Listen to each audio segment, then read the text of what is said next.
Assalamualaikum warahmatullahi wabarakatuh.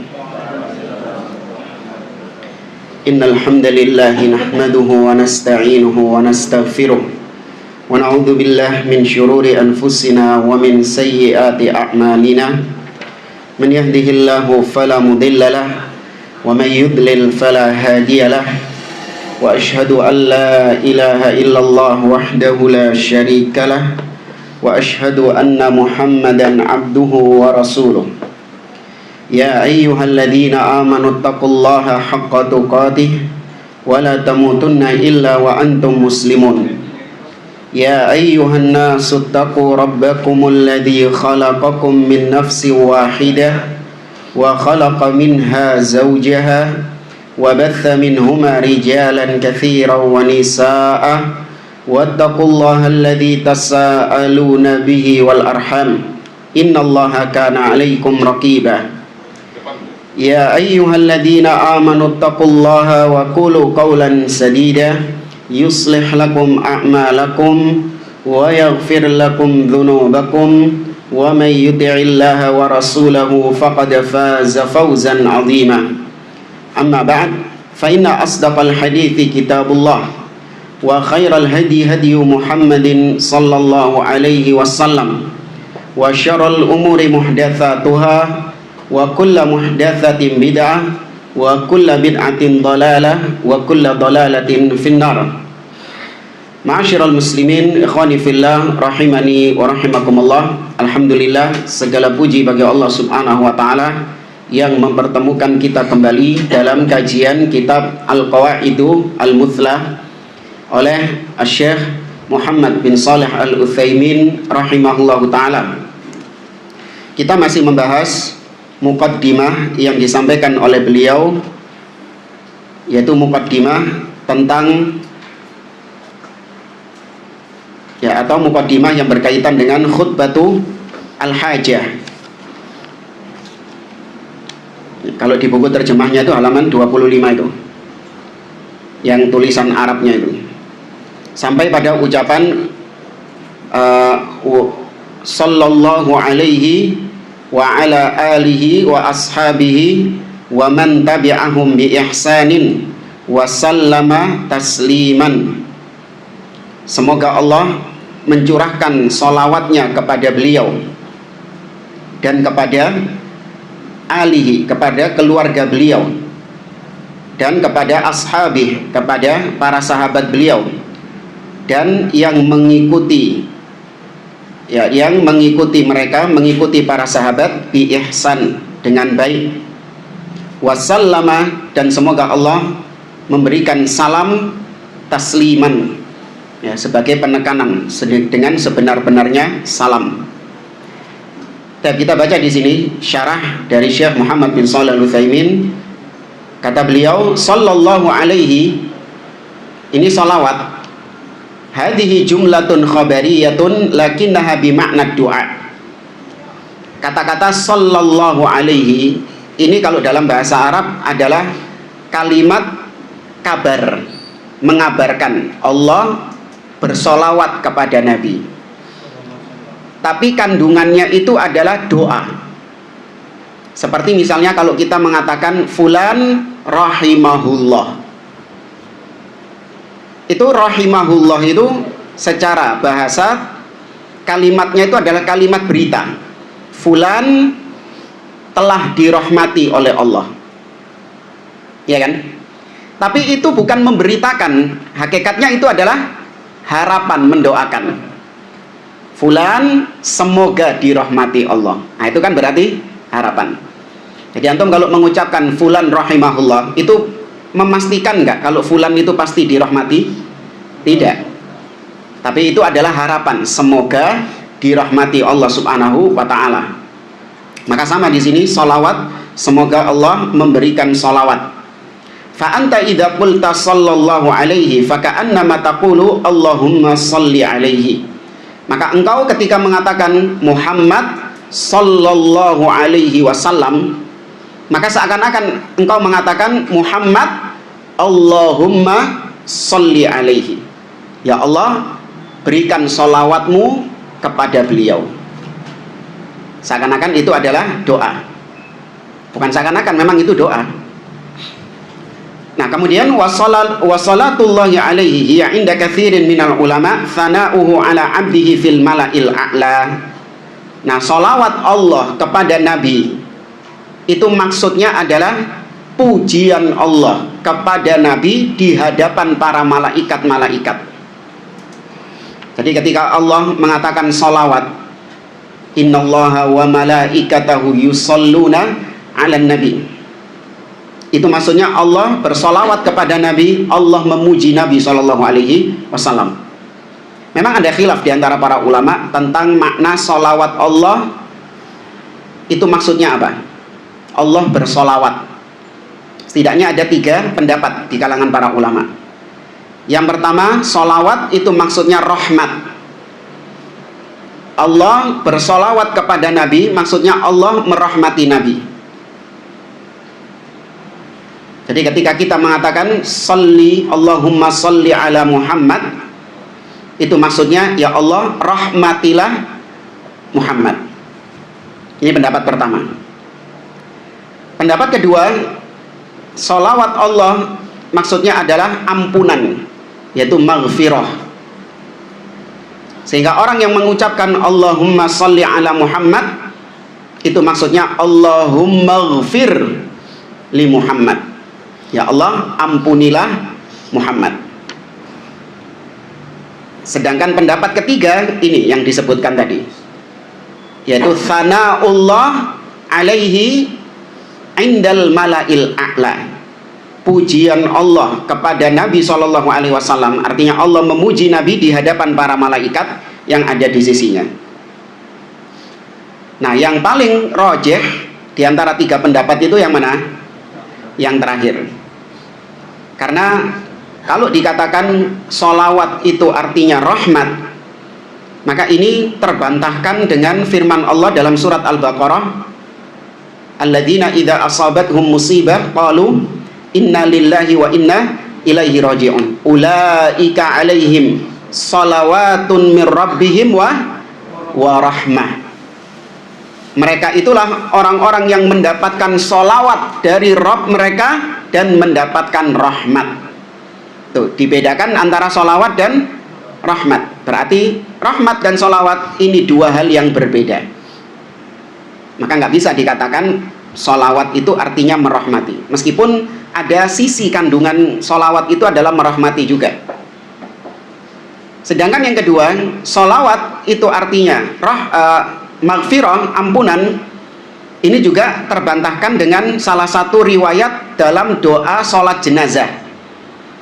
Ya, Nabi SAW dalam satu riwayat ketika mensolati jenazah sahabatnya, Nabi mengatakan Allahumma ghfir lahu wa sholli alaihi. Ya Allah, ampunilah dia dan berikan sholawatmu kepada dia. Sama juga berarti dibedakan antara ampunan dan sholawat. Ya, maka wallahu a'lam, pendapat yang lebih kuat adalah yang ketiga tadi. Sholawat artinya pujian Allah kepada Nabi di hadapan para malaikat yang ada di sisinya. Kemudian kita lanjut, wa ala alihi, dan kepada alihi. Ali bukan pakai ain ya. Saya pernah dengar atau sering dengar sebagian kalau mengucapkan alihi pakai ain. Wa ala alihi. Enggak. Kalau al itu artinya tinggi. Ya, alin itu artinya tinggi. Sedangkan al pakai alif, ya ini artinya adalah keluarga atau pengikut. Itu artinya al. Kata beliau al-al wal ashab wal atba'. Apabila disebutkan idza dzakarta tsalatsa al-al wal ashab wal atba' wajaba an tufassar atau tufassir al-al bi annahumul mu'minun min qarabatihi mithla Ali bin Abi Thalib wa Hamzah ibni Abdul Muttalib wal Abbas bin Abdul Muttalib wa ibni Abbas wa amsalihim radhiyallahu anhu. Kalau disebutkan secara berbarengan al, ashab sama atba', Ini 3 kata yang hampir mirip artinya, yaitu pengikut. Ya, pengikut. Tapi kalau disebutkan secara berbarengan, maka maknanya itu berbeda-beda. Tapi kalau disebutkan sendiri-sendiri, maka itu mencakup semuanya. Al itu juga bisa berarti ashab, juga bisa berarti atba', pengikut. Sama pelajarannya seperti iman dan Islam. Kalau disebutkan secara sendiri-sendiri, maka iman ya Islam, Islam ya iman, sama maknanya. Tapi kalau disebutkan secara berbarengan, ya Islam dan iman, maka iman punya makna sendiri yang berbeda dengan makna Islam. Fakir dan miskin. Nah, masih ingat ya pelajaran ini ya? Idza ijtama'a iftaraqa wa idza iftaraqa ijtama'a. Nah, kalau disebutkan secara berbarengan, maka al itu maknanya adalah orang-orang beriman yang masih punya tali kekerabatan dengan Nabi SAW. Perhatikan di kalimat ini. Wa ala alihi wa ashabihi. Disebutkan 2, al dengan ashab dalam satu kata.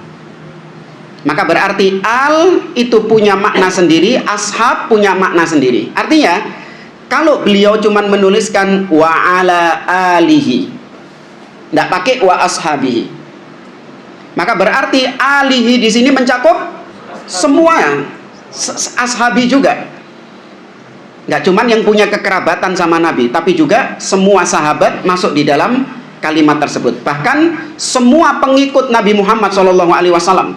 Kayak kita ini, kita bukan sahabat Nabi, juga bukan keluarga Nabi, nggak punya hubungan darah dengan Nabi, tapi kita pengikutnya Nabi. Maka harusnya kita juga masuk apa? Al. Contoh misalnya seperti dalam firman Allah tentang Fir'aun. An-naru yu'raduna 'alaiha ghuduwan wa 'ashiyah. Wa yauma taqumus sa'ah adkhilu ala fir'aun asyaddal adab. Neraka ditampakkan pagi dan petang kepada mereka. Ya, ini ketika di alam barzakh. Dan tatkala hari kebangkitan, Allah mengatakan masukkanlah ala fir'aun. Apa cuman keluarganya Fir'aun tok? Enggak, mencakup semua yang menjadi pengikutnya Fir'aun. Mau dia itu punya hubungan darah dengan Fir'aun, atau dia ini nggak punya hubungan darah dengan Fir'aun, masuk di dalamnya. Kenapa? Karena yang disebutkan cuman al.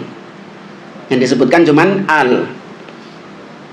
Ya, maka al kalau disebutkan berbarengan dengan ashab, nah juga disebutkan dengan atba'. Nah ini perhatikan kalimat setelahnya, waman tabi'ahum bi ihsan.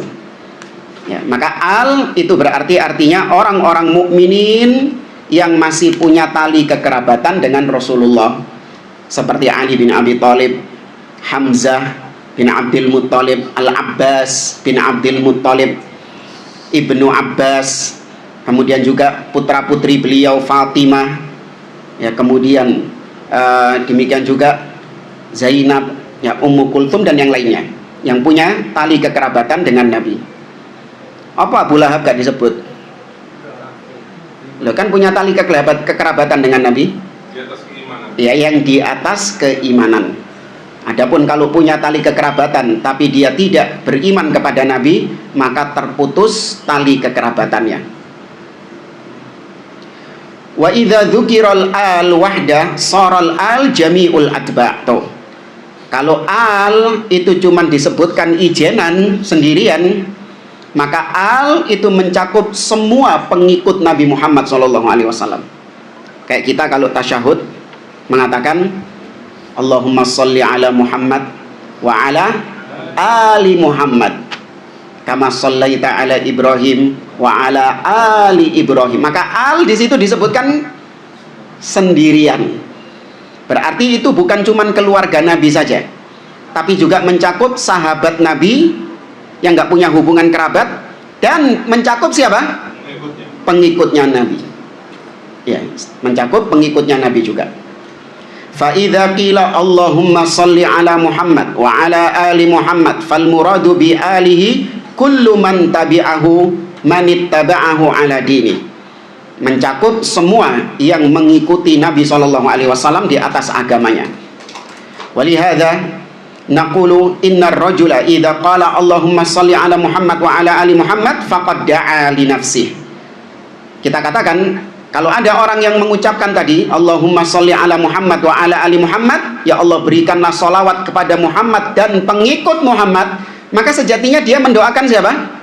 Dirinya sendiri, karena dia juga salah satu dari alu Muhammad, salah satu dari pengikutnya Nabi SAW.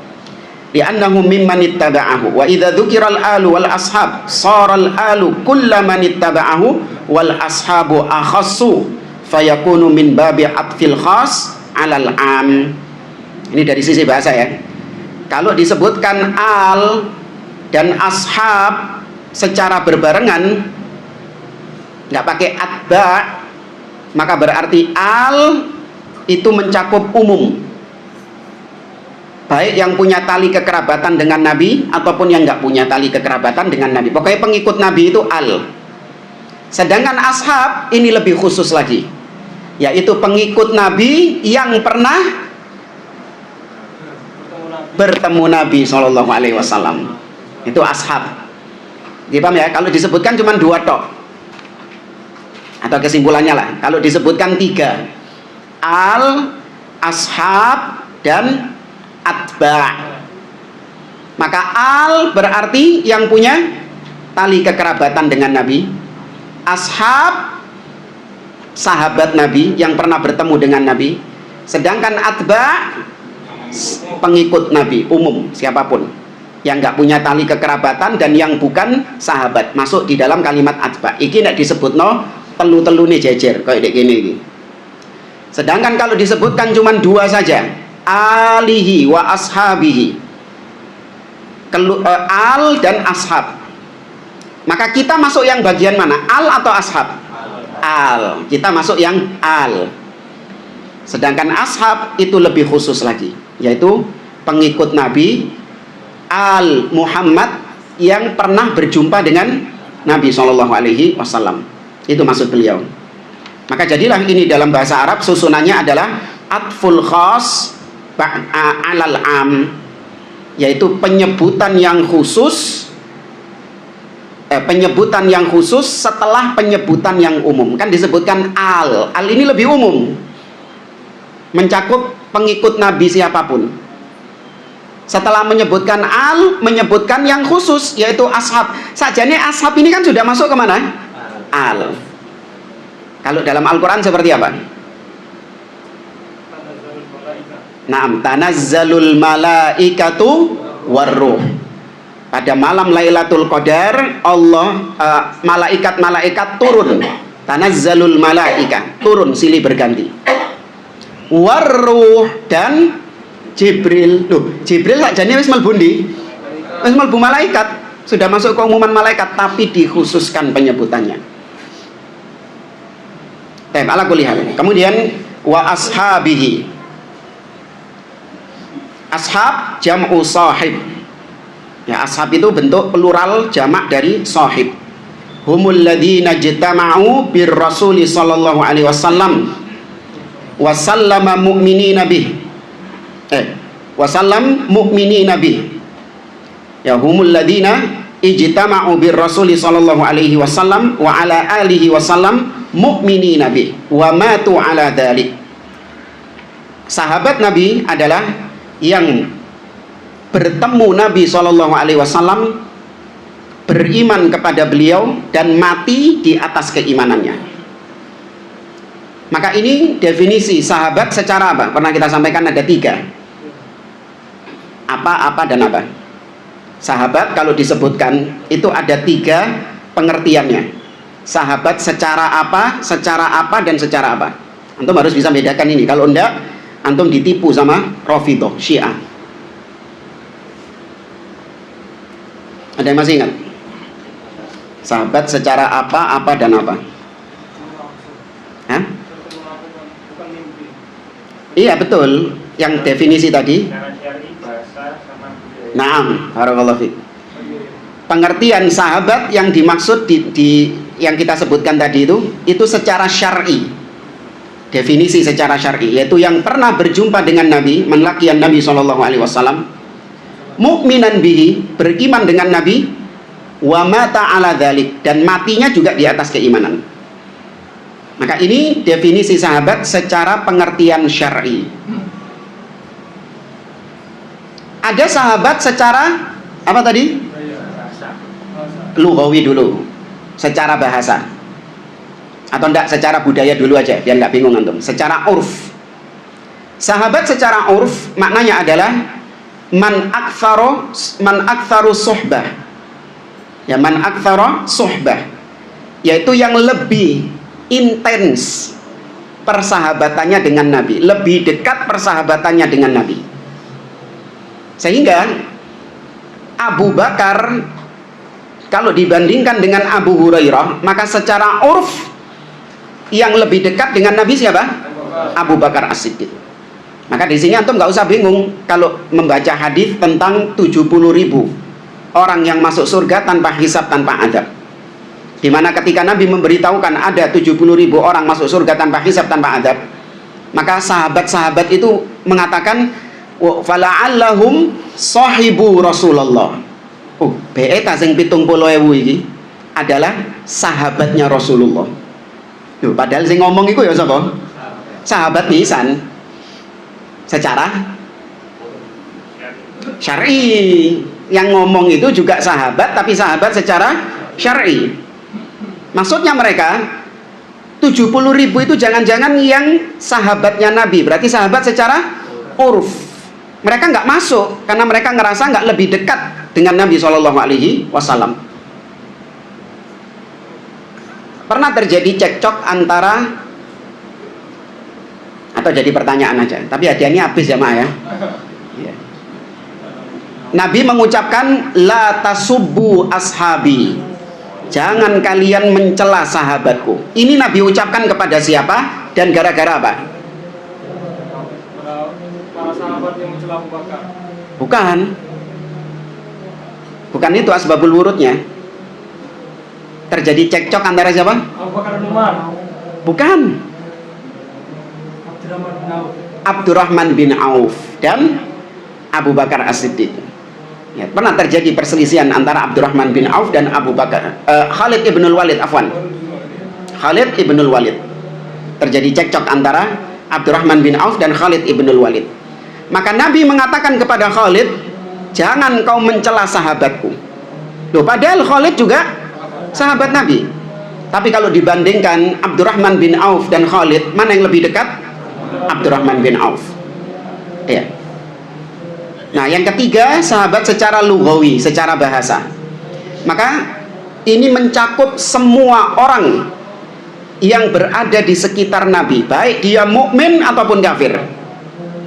Maka dari definisi yang ketiga ini, Abu Jahal itu sahabat Nabi, Abdullah bin Ubay bin Salul itu sahabat Nabi, ya, kemudian Ka'ab ibn Ashraf, tokoh Yahudi, itu juga sahabat Nabi, tapi secara lughawi, secara bahasa. Loh, kok bisa? Iya, karena mereka ini tinggal di sekitar Nabi, maka mereka juga disebut sebagai sahabatnya Nabi secara bahasa. Tapi mereka nggak mendapatkan keutamaan seperti sahabat secara apa tadi? Syar'i.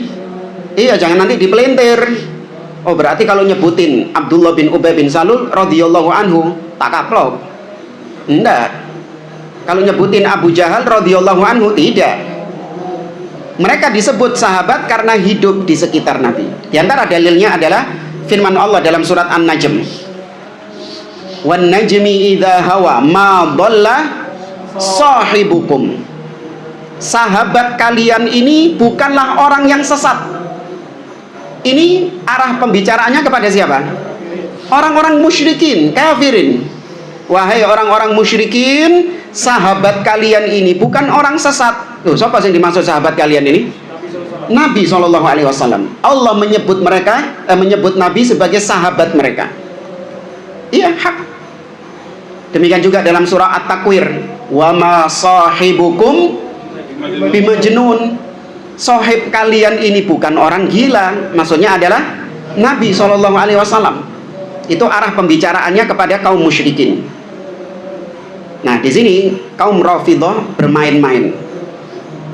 Ya, pernah kita baca di salah satu buku mereka yang diberi pengantar oleh profesor tafsir. Tahu ya? Hati-hati antum profesor tafsir ini. Biasanya kok Ramadan ini muncul deh. Iya, banyak muncul di TV-TV. Maka peringatkan keluarga. Ya, profesor tafsir ini, bapak tafsir ini sesat luar biasa pemikirannya.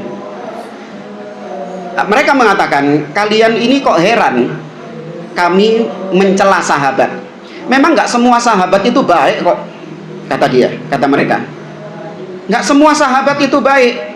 Buktinya apa? Banyak orang-orang kafir, orang-orang musyrik itu juga sahabat Nabi SAW. Mereka pakai dalil ayat tadi.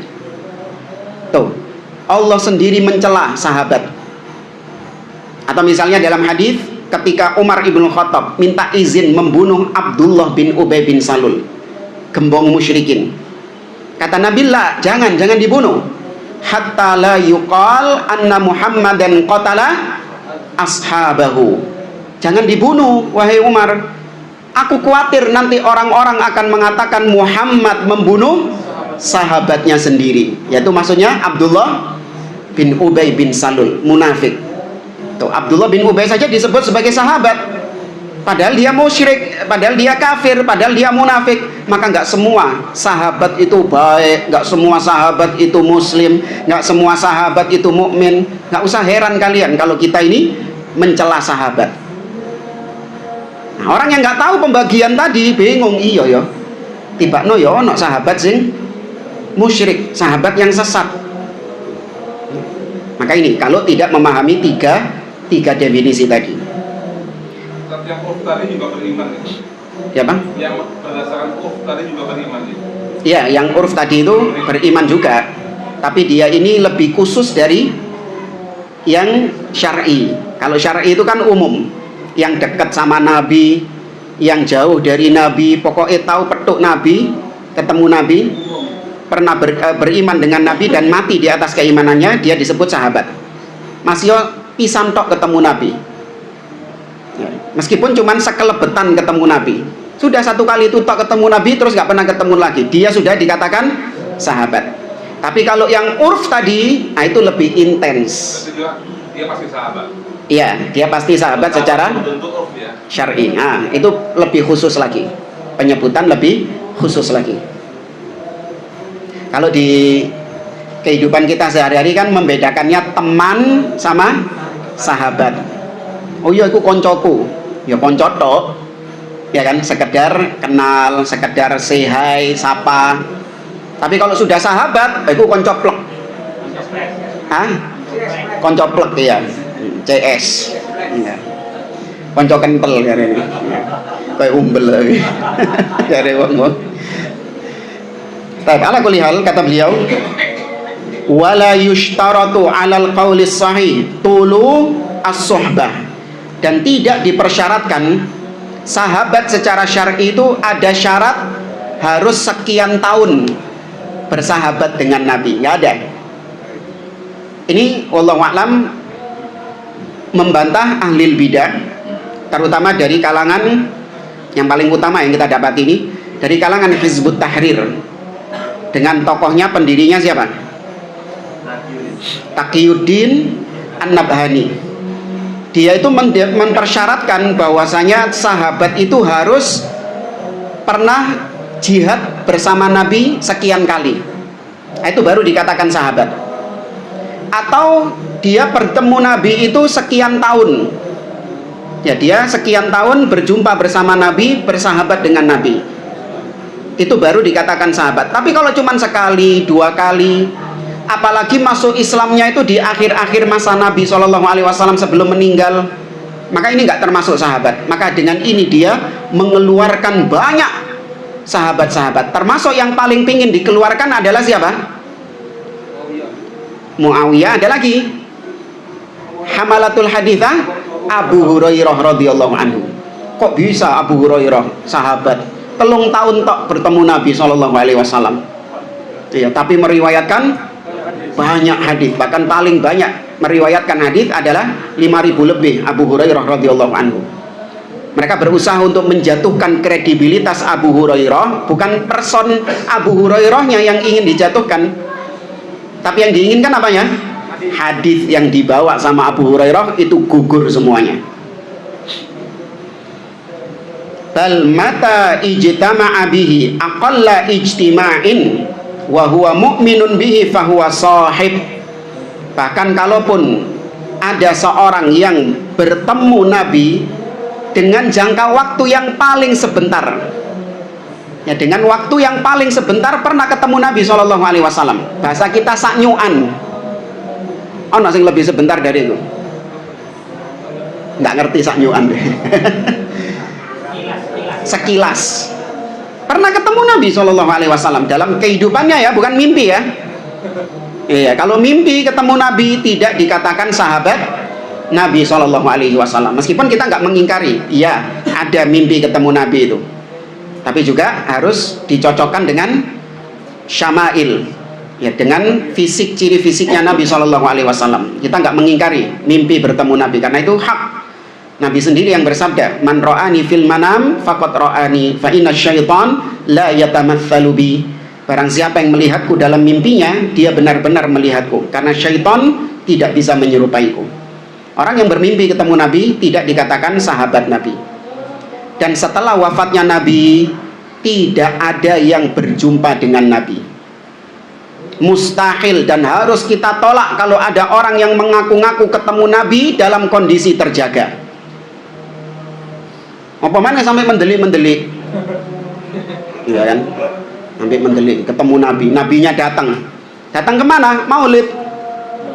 Iya, saya antum pikir, ya, sahabat dulu sampai perang antara kubunya Ali dengan Muawiyah, antara Ali dengan Aisyah, dengan Tolha, dengan Zubair, yang membuat kaum muslimin terpecah belah ketika itu.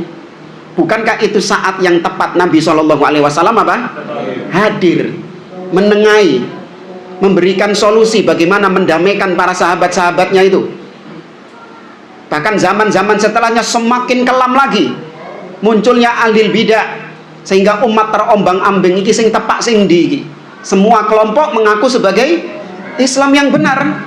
Bukankah saat yang tepat Nabi SAW hadir, kemudian mengatakan sing tepak sing ini Islami? Tapi nggak hadir. Hadirnya malah kemana? Lapo gitu loh. Ngapain?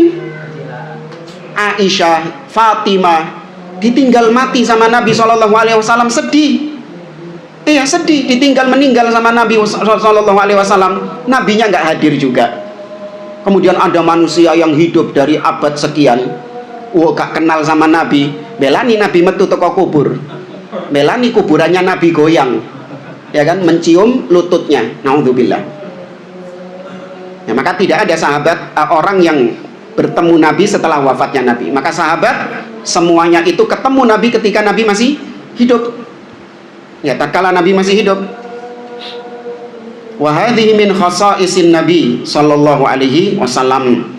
Dan ini termasuk di antara kekhususan atau keistimewaan Nabi. Li'anna ghairan Nabi la yusamma musahibuhu sahiban illa ma'atulis suhbah. Ya, karena selain bertemu Nabi itu tidak dikatakan sebagai sahabat. Jadi cuman ketemu Nabi tok. Ya, kalau ada orang ketemu Abu Bakar, maka apakah dia dikatakan sahabat? Tidak. Ya, orang ketemu sama orang ketemu sama kalangan tabi'in seperti Muhammad bin Sirin misalnya. Apakah dia disebut sahabat? Tidak. Cuman ketemu Nabi tok yang disebut sebagai sahabat. Nah, ini membantah orang-orang yang menganggap ada sosok yang menggantikan Nabi, sehingga kalau orang ketemu dia itu sudah seperti ketemu Nabi SAW. Nah, ada Habib di mana itu, di Tarim itu, ya, dibilang kalau kau ingin melihat Nabi Muhammad SAW, maka lihatlah Habib Fulan itu. Ini menggiring opini supaya yang bertemu dengan Habib Fulan ini berarti sama saja bertemu dengan Nabi SAW. Maka nggak ada demikian.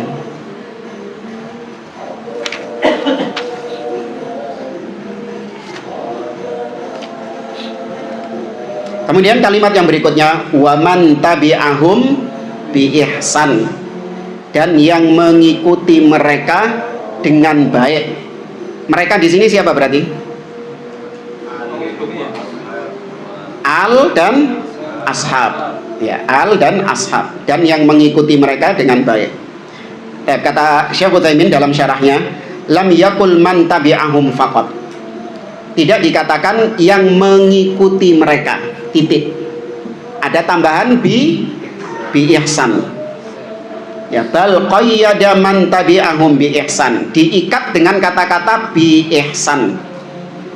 Bi ihsan maksudnya bi itqon. Itqon itu artinya teliti, tekun. Ibarat kalau misalnya ada orang jalan, dia kan menyisakan jejak, ya kan, dia menyisakan jejak. Nah, kalau kita mengikuti orang tersebut hanya sebatas arahnya saja, wis pokoknya dia kan berjalan menuju barat, kita ikuti saja dia ke arah barat, nah, itu cuma ngikut toh. Tapi kalau bi ihsan, ngikutnya itu presisi, jejaknya itu juga diikuti sama dia. Di mana dia meletakkan kakinya? Oh, di situ, melok. Terus kemudian kemana? Ke situ jejaknya. Dipasno sikile nang kono. Ini namanya bi itqon, bi ihsan. Jadi kita mengikuti sahabat itu secara totalitas. Akidahnya mengikuti mereka, terutama ibadahnya mengikuti mereka, ya kan? Akhlaknya mengikuti mereka. Ya. Maka mengikuti sahabat dengan baik. Ibadah apapun yang tidak dilakukan oleh sahabat, maka kita tidak melakukannya. Akidah apapun yang tidak diyakini oleh para sahabat, maka kita tidak meyakininya. Ya, karena kita mengikuti mereka dengan itqon, dengan baik. Karena kaidahnya, seandainya akidah itu adalah akidah yang hak, ibadah itu adalah ibadah yang hak, tentu yang lebih utama melakukannya lebih dulu siapa? Sahabat Nabi. Ya, kaidahnya laukana khairan lasabakuna ilaihi. Seandainya sesuatu itu adalah baik, tentu mereka para sahabat yang lebih dahulu melakukannya. Nah, ini kita gencarkan kaidah ini karena ada yang kepanasan sama kaidah ini. Ya. Itu hadis apa? Nah, itu ucapan kaidah dari para ulama. Bahwasanya seorang yang mengikuti para sahabat, maka dia akan melihat kalau sesuatu itu baik, tentu para sahabat yang lebih layak melakukannya karena mereka ini orang-orang yang dekat dengan Nabi. Mereka orang-orang yang langsung belajar Islam ini kepada Nabi SAW. Seandainya sesuatu itu baik, tentu para sahabat yang lebih dulu melakukannya. Ini nyambungnya nanti ke sunnah tarkiyah. Kalau antum masih ingat, ya, sunnah tarkiyah.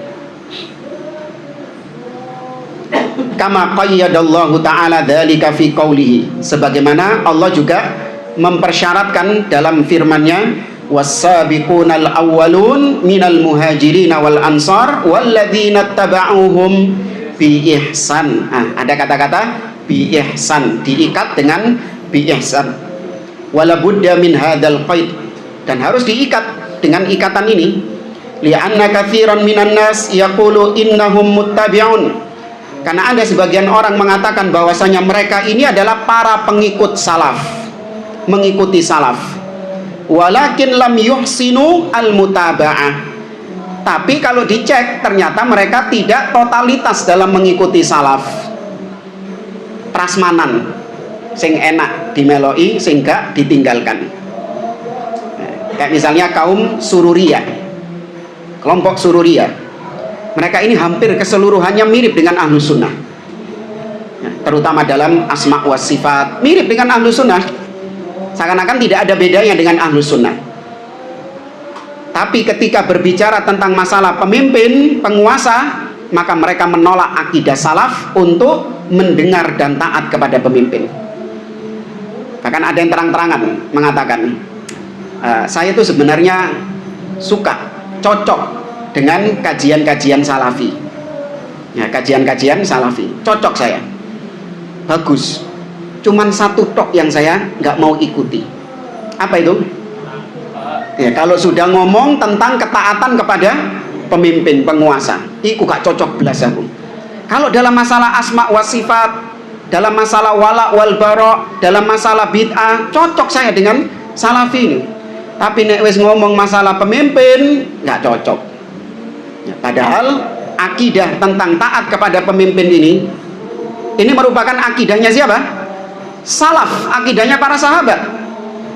Ya, bukan akidahnya akidah baru yang dibawa oleh Syekh Utsaimin atau akidah yang dibawa oleh Syekh Muhammad bin Abdul Wahab. Enggak.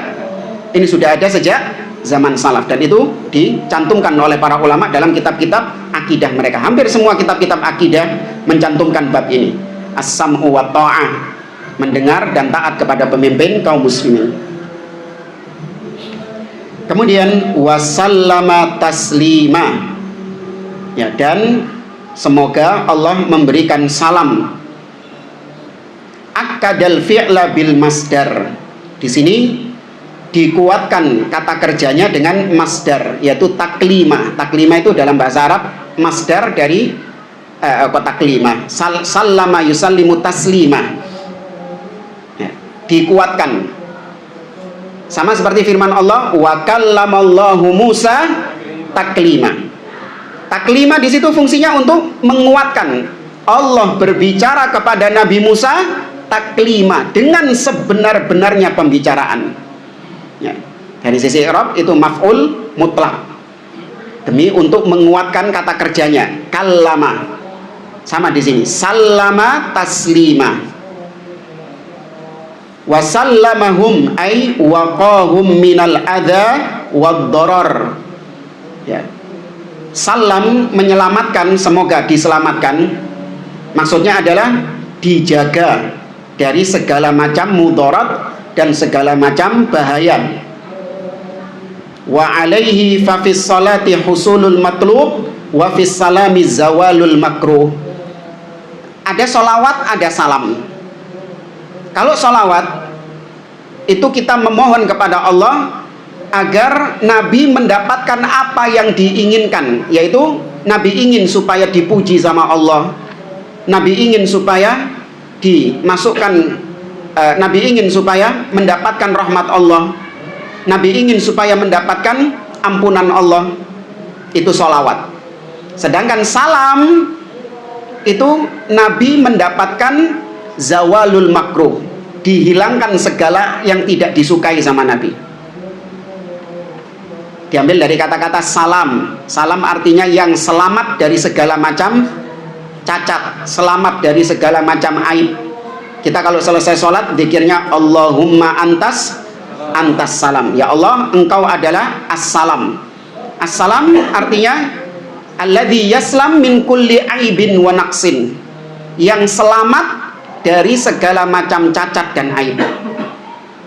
Ya, maka kalau dikatakan assalamualaikum, berarti semoga engkau selamat dari segala macam kekurangan, segala macam musibah, segala macam hal-hal yang tidak mengenakan.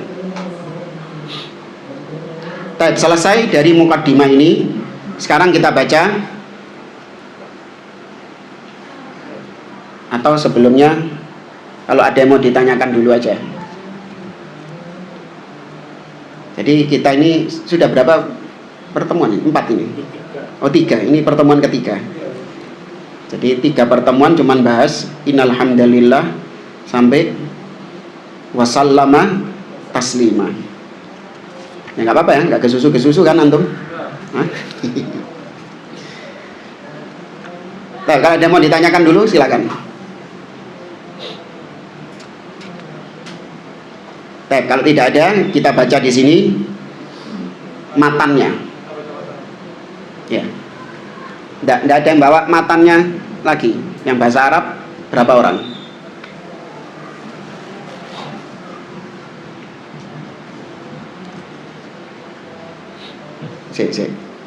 Berarti itu halaman 25 ya? Tidak, yang terjemahan. Yang terjemahan berarti halaman 25. Tafadhal. Assalamualaikum. Qala mu'allif rahimahullah, fa innal imana bi asma'illahi wa sifatihi ahadu arkanil imani billahi ta'ala Nah, kamil. Wahiyal imanu bitauhidillahi ta'ala wal imanu birububiyyatihi wal imanu biuluhiyatihi wal imanu bi asma'ihi wa sifatihi. Al imanu bi wujud atau tauhid? Bi wujudillahi. Iya, wujudillah, bukan tauhidillah. Assalamualaikum. Wahia al-imanu biwujudillahi ta'ala wal imanu birububiyyatihi wal imanu biuluhiyatihi wal imanu bi asma'ihi wa sifatihi. Nah, tapi yang baca terjemahnya siapa?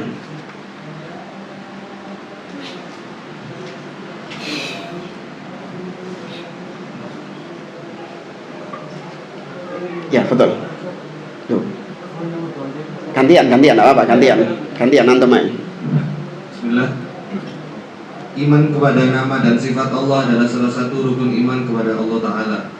Kita telah mengetahui bahwa iman kepada Allah Ta'ala meliputi iman kepada wujud Allah, iman kepada rububiyah Allah, iman kepada uluhiyah Allah, dan iman kepada nama dan sifat Allah. Nah, dan kata Syekh Utsaimin di syarahnya, lianna arkanal iman sittatun, karena kita tahu rukun iman itu 6.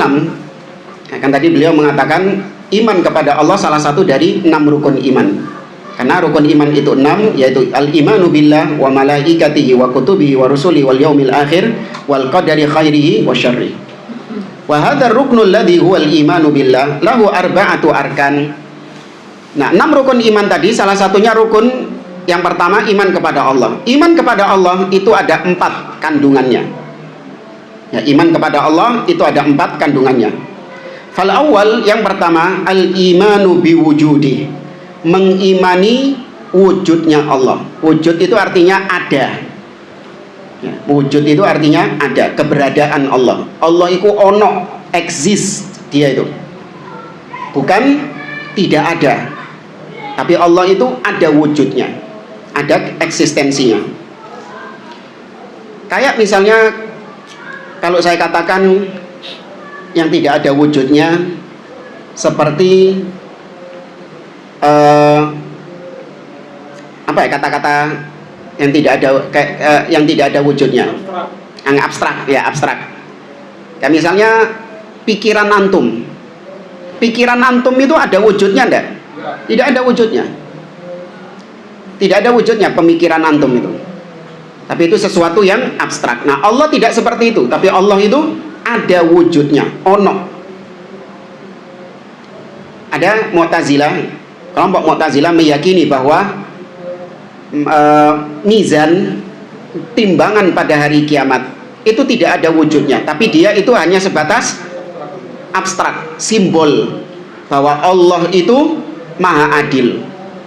Tapi nggak ada wujudnya timbangan yang punya 2 daun, di tengahnya ada lisannya, ada apa istilahnya lisan itu, timbangan lah, tengah-tengahnya ada apanya itu, tiangnya itu. Kata mereka nggak ada. Kenapa? Karena balik ke akal. Allah itu nggak butuh menimbang-nimbang untuk menentukan mana yang berat dan mana yang ringan. Bahkan sampai mereka, di antara mereka mengatakan la yahtaju ilal mizan illal baqal. Tidaklah yang butuh timbangan kecuali bakul, tukang sayur, kata mereka. Allah nggak butuh timbangan. Naudzubillah. Ya, padahal jelas-jelas Allah Azza wa Jalla menekankan di dalam banyak ayat tentang adanya mizan. Kata Allah Subhanahu wa taala, "Wa nadha'ul mawazinal qista liyaumil qiyamah," dan kami letakkan timbangan keadilan pada hari kiamat. Faman thaqulat mawazinuhu wa man khaffat mawazinuhu. Ya, maka timbangan itu hak. Nah, Allah itu ada wujudnya, eksistensinya. Wa huwa 'alan naqidi minal ladzina ankaru wujudallah. Ini demi untuk menentang orang-orang yang mengingkari eksistensi Allah, mengingkari wujudnya Allah. Li'annahu yujadu unasun yad'una anna Allah subhanahu la wujudalah. Karena ada memang sebagian orang yang mengatakan Allah itu nggak ada wujudnya. Dia ada tapi tidak ada wujudnya. Na'udzubillah. Ya apa maksudnya? Ada tapi tidak ada wujudnya. Ya ngomong-ngomong gak apa? Gak ada. Di antara mereka juga mengatakan Allah itu ada tapi tidak ada sifatnya. Seperti kelompok Jahmiyah dan Mu'tazilah. Ya, Allah itu ada tapi tidak ada sifatnya, nggak punya sifat. Maka dibantah. Kalau sudah sesuatu itu ada, berarti pasti ada sifatnya. Nah, coba tadi antum saya kasih contoh pikiran antum itu sifatnya apa? Sifatnya apa? Sifatnya dia itu. Ya makanya sifatnya apa? Sifatnya pikiran itu. Warnanya apa? Berat besarnya, terus beratnya apa, terus apakah dia ini pemarah atau apa sifatnya? Tidak ada, karena dia memang nggak ada apanya, nggak ada wujudnya. Maka Allah Subhanahu Wa Taala dia ada wujudnya, otomatis juga ada sifatnya. Allah memiliki wajah, Allah memiliki kedua tangan, Allah memiliki kedua mata, itu ditetapkan. Allah memiliki sifat-sifat seperti ilmu, kemudian kalam, berbicara. Allah juga nuzul, turun ke langit dunia, istiwa di atas arsy, ini semua adalah sifat-sifat Allah Subhanahu Wa Taala. Maka ada orang-orang yang tidak mengakui eksistensi Allah. Wa anna hadhihi tabi'ata tabi'atun tatafa'alu wa tatakawwanu bi nafsiha wa laysa laha mudabbirun. Kata mereka, Allah itu ya, atau alam semesta ini adalah sesuatu yang ada dengan sendirinya, yang tersusun dengan sendirinya, kata mereka. Tidak ada yang mengatur. Mereka menolak eksistensi Allah. Ini orang-orang ateis ya, mereka menolak eksistensi Allah Subhanahu Wa Ta'ala. Apa teori apa itu? Teori Big Bang ya. Atau apalah macam-macam. Pokoknya alam semesta ini itu tersusun dengan sendirinya. Tidak ada yang menciptakan, tidak ada yang ngatur. Proses alami ya, alami, gitu saja. Tidak ada yang ngatur. Wa haula ila syakka fi ilhadihim wa kufrihim. Maka tidak diragukan lagi orang-orang yang seperti ini menolak eksistensi Allah, tidak diragukan lagi kekafiran mereka. Wala yumkinu an tastaqima alaihi qadamu insanin ya, dan tidak akan mungkin ya kaki-kaki manusia, artinya tidak akan mungkin ada manusia kecuali ada yang mengaturnya ya, alias keberadaan Allah itu sesuatu yang bahkan menurut akal logika saja nggak mungkin Allah itu nggak ada. Sebelum kita tutup gini jamaah, ada istilahnya teori mata rantai. Kata orang-orang ateis, sesuatu itu ada pasti karena ada yang menyebabkan ya, pasti ada yang menyebabkan. Kayak antum sekarang ada, itu pasti karena ada yang menyebabkan keberadaan antum, yaitu orang tua antum. Orang tua antum ada juga pasti karena adanya orang tuanya. Terus seperti itu sampai Adam. Adam itu ada, pasti ada yang mengadakan. Kalau dikatakan itu Allah, berarti Allah itu ada, pasti ada juga yang mengadakannya. Sampai kapan mata rantai ini terputus? Nggak bisa, kata mereka. Antum nggak akan bisa menjawab. Maka dibalik, kalau memang seperti itu pola pikirnya, berarti tidak mungkin ada alam semesta ini kalau tidak ada mata rantai yang terputus. Harus ada yang terputus mata rantainya itu. Makanya alam semesta ini ada, kita ini ada. Contoh gini jamaah, antum ini nanti selesai kajian pulang, ya kan? Antum selesai kajian itu pulang. Ana persyaratkan kepada antum, tidak boleh ada yang keluar dari ruangan ini kecuali setelah orang sebelumnya keluar. Maka saya bikin aturan, antum nggak boleh keluar kecuali kalau setelah dia keluar. Antum nggak boleh keluar kecuali kalau dia keluar. Antum nggak boleh keluar kecuali kalau dia keluar. Antum nggak boleh keluar kecuali kalau dia keluar. Terus, ya kan? Terus seperti itu. Kalau tidak ada satu orang yang tanpa syarat, maka semuanya tidak akan mungkin bisa keluar.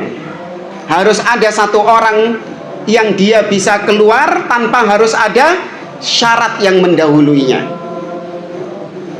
Ya, misalnya saya tetapkan fulan, dia bisa keluar tanpa harus ada orang yang mendahuluinya keluar. Nah, dia yang memulai. Maka barulah kemudian terjadi rentetan-rentetan itu tadi. Bingung. Panganan naik, nek panganan cepat nyantol ya antum. Antum dikasih makanan. Tidak boleh ada yang memakan makanan itu. Antum nggak boleh makan itu kecuali kalau dia makan. Jadi antum nunggu dia dulu. Kalau dia makan baru antum makan. Nah, antum nggak boleh makan kecuali kalau dia makan. Antum nggak boleh makan kecuali kalau dia makan. Nah, kalau semuanya dipersyaratkan seperti itu, kira-kira ono sing mangan nggak ada. Maka mau nggak mau harus ada satu orang yang dia itu tanpa syarat. Ya, dia boleh makan tanpa menunggu orang lain makan dulu. Makanya Allah itu kalau istilah orang-orang filsafat itu disebut sebagai prima causa, causa prima. Ya, causa prima itu artinya dia yang menjadi sebab yang pertama. Dia yang menjadi sebab yang pertama adanya semua yang ada itu. Dan Allah itu melakukan atau ada tanpa dipersyaratkan harus ada sesuatu sebelum Allah. Ngerti ya? Wujudnya Allah itu ada pakai syarat atau tanpa syarat? Tanpa syarat. Allah itu ada kalau bapaknya ada. Apa kayak gitu? Nggak ada. Sedangkan semua makhluk baru ada yang mendahuluinya. Semua makhluk pasti ada yang mendahuluinya. Paham jamaah? Baik. Jadi orang yang menolak keberadaan Allah itu secara logika pun juga tertolak. Karena mereka kan suka pakai logika kan. Nah, secara logika pun juga tertolak. Antum nggak usah bawakan dalil Al-Quran, ya, dalil hadis untuk menegaskan Allah itu ada. Enggak. Coba mereka berpikir karena mereka nggak menerima Al-Quran dan hadis. Baik, ala kulli hal. Ana cukupkan sampai di sini. Terakhir kalau ada yang mau ditanyakan lagi.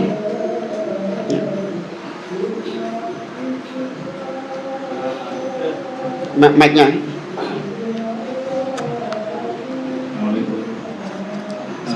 Apakah ada hadis yang meriwayatkan melarang berpuasa jika sudah masuk pertengahan bulan Sya'ban sampai ke bulan? Terima kasih.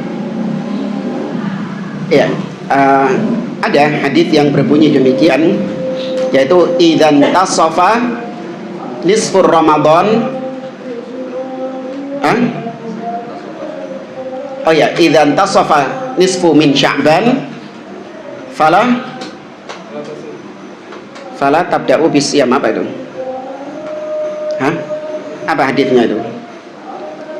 Ada riwayatnya tapi diperselisihkan oleh para ulama. Diperselisihkan tentang kesahihannya. Maka sebagian membolehkan orang berpuasa meskipun sampai pertengahan Sya'ban karena hadisnya dinilai lemah, sedangkan sebagian yang lainnya tidak membolehkan kalau baru mulai puasanya itu pertengahan Sya'ban. Ya. Tapi wallahu a'lam dari yang dijelaskan oleh Syekh Abdul Aziz Ar-Rayis hafizahullah ta'ala, maka hadisnya lemah. Ya, maka yang mau berpuasa di pertengahan Sya'ban maka dibolehkan. Ya, ini hanya sebatas perbedaan masalah furu', tidak berdampak kepada akidah. Wallahu a'lam. Ada cuman nggak bawa ininya ya, nggak bawa tabnya. Oh iya, itu puasa mutlak. Puasa mutlak. Kan orang Sya'ban, di bulan Sya'ban ini dia berpuasa lebih dari Senin Kamis saja. Lebih dia. hari Selasa ya poso juga, Rebo ya puasa juga, Jumat juga puasa. Intinya dia memperbanyak puasa. Sebagaimana datang riwayat dari Aisyah radhiyallahu taala an, bahwasanya Nabi sallallahu alaihi wasallam, maka Nabi sallallahu alaihi wasallam yasumu syahron illa fi Ramadan. Dan Nabi itu tidak pernah berpuasa 1 bulan penuh kecuali bulan Ramadan. Wa ma aktsaru min siyamin illa fi Sya'ban atau kama qalat Aisyah. Dan Nabi tidak pernah banyak berpuasa dalam 1 bulan kecuali di bulan Sya'ban. Maka berarti dia melebihkan, bukan hanya Senin Kemis, bukan hanya Ayyamul Bid, tapi dia lebihkan dari itu. Nah, wallahu a'lam. Ya kalau cuma Senin Kemis saja ya tetap puasa. Wallahu a'lam.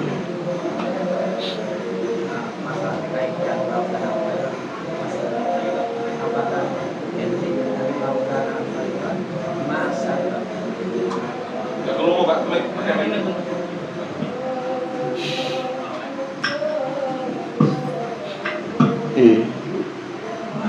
masalah tentang kaidah karena khairun nasabah naik bukan tafsir ya contoh macamnya. Tafsir, terima kasih. Apakah identik dengan laukan khairat masa Dalam surat Al-Ahqaf. Iya. Seandainya itu baik, ma di situ ma apa? Nafiyah. Seandainya itu baik, mereka tidak akan mendahului kami. Dan konteksnya di dalam ayat tersebut kepada orang-orang kafir. Seandainya itu adalah sebuah kebaikan, tentu orang-orang kafir tidak akan lebih dulu melakukannya daripada kita, orang-orang beriman. Karena kebaikan-kebaikan itu pasti orang beriman yang lebih dulu terdepan daripada orang kafir. Apa maksudnya ya? Kalau urusan kebaikan, yang lebih gercep itu siapa? Orang beriman. Maka kalau ada suatu kebaikan yang justru orang kafir lebih gercep melakukannya, itu bukan kebaikan berarti. Kok sing antusias ini malah orang kafir ya timbangnya orang mukminnya. Kayak apa misalnya? Tahun baruan kayak kemarin. Ya, yang paling gercep orang kafir. Yang paling semangat melakukannya orang kafir. Maka nggak mungkin itu kebaikan. Itu pasti keburukan. Di antara tanda keburukan adalah orang kafir yang lebih dulu melakukannya daripada orang-orang beriman. Wallahu a'lam.